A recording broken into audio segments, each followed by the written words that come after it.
ത്വലാഖ് എന്നുള്ളതാണ് ഇസ്ലാമിൻ്റെ വിവാഹമോചനവുമായി ബന്ധപ്പെട്ട ആ ഒരു ടെർമിനോളജി തന്നെ അങ്ങനെയാണ്. ത്വലാഖ്, മുത്തലാഖ് എന്നുള്ള ഒരു പദത്തെ വിശുദ്ധ ഖുർആൻ എവിടെ പരിശോധിച്ച് നോക്കിയാലും നമുക്ക് കാണാൻ പറ്റില്ല. പ്രവാചക ജീവിതത്തിൽ നമുക്ക് അങ്ങനെ ഒരു ടെർമിനോളജിയെ കാണാൻ പറ്റില്ല. അത്വലാഖ് മർറത്താനി എന്ന് പറഞ്ഞിട്ട് തുടങ്ങുന്ന വിശുദ്ധ ഖുർആനിൽ ആയത്തുണ്ട്. ത്വലാഖ് എന്താണ്? പുരുഷൻ മുൻകൈ എടുത്തുകൊണ്ട് ചെയ്യുന്ന ഒന്നാണ് ത്വലാഖ്. അതിന് വിവിധ സ്റ്റെപ്പുകളുണ്ട്. അത് ഒരു സ്ത്രീ ആ അർത്ഥത്തിൽ ത്വലാഖ് വിധേയമാക്കപ്പെടുകയാണെങ്കിൽ അവർ ഇദ്ദ ആചരിക്കേണ്ടതുണ്ട്. ഇനി അതിന് തന്നെ പല സ്റ്റെപ്പുകളുണ്ട്. ഇത് ഒരു വ്യക്തി പെട്ടെന്നൊരു സന്ദർഭത്തിൽ എനിക്ക് അവളെ ത്വലാഖ് ചെയ്യണം അല്ലെങ്കിൽ ഡിവോഴ്സ് ചെയ്യണമെന്ന് ആഗ്രഹിച്ചൊരു വ്യക്തിക്ക് പെട്ടെന്ന് അങ്ങനെ ഒരു സംഗതി നടക്കുക സാധ്യമല്ല.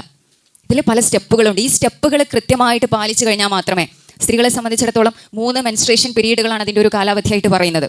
ഇനി വിധവകളായിട്ടുള്ള ആളുകൾക്ക് 4 മാസവും 10 ദിവസവുമാണ് അതിൻ്റെ ഒരു കാലാവധിയായിട്ട് പറയുന്നത്. അപ്പോൾ ഇങ്ങനെ തുടങ്ങിയിട്ട് ഇതൊരു ടൈം പീരീഡിൻ്റെ അടിസ്ഥാനത്തിൽ നടക്കേണ്ടുന്ന ഒരു സംഗതിയാണ്. പെട്ടെന്നൊരു സുപ്രഭാതത്തിൽ എനിക്കിത് വേണ്ട എന്ന് പറഞ്ഞുകൊണ്ട് അയാൾക്ക് അതിൽ നിന്ന് മാറിപ്പോകാൻ കഴിയില്ല എന്നുള്ളതാണ്.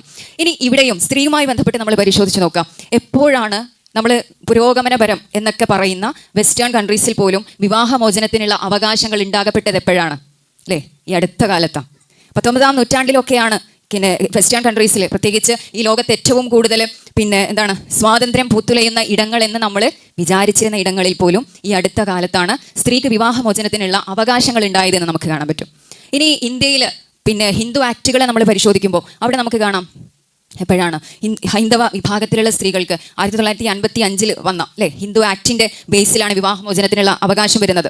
ഇനി ക്രിസ്ത്യൻ കമ്മ്യൂണിറ്റിയിലാണെങ്കിൽ 1869 അവർക്ക് ആ അർത്ഥത്തിൽ വിവാഹമോചനത്തിനുള്ള റൈറ്റ്സ് സ്ത്രീകൾക്ക് ഉണ്ടാവുന്നത്. വിശുദ്ധ ഖുർആൻ അല്ലെങ്കിൽ ഇസ്ലാമിൻ്റെ ഒരു ചരിത്രം നമ്മൾ പരിശോധിക്കുമ്പോൾ അവിടെ പ്രവാചകൻ സ്ത്രീകൾക്ക് പഠിപ്പിക്കുന്ന 2 തരത്തിലുള്ള വിവാഹമോചനങ്ങളെ കുറിച്ച് പറയുന്നുണ്ട്.